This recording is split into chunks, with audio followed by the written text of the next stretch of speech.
Pinilit kong iwasan ka dahil ako'y nakatali na sa isang dilag na labis.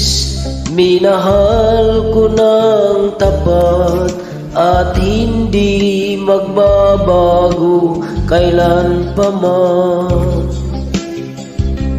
Ngunit habang tumatagal, sa'kin lalo kang napamahal.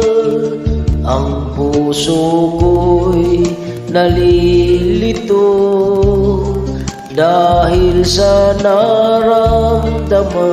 Ano ang aking gagawin na malimot ka?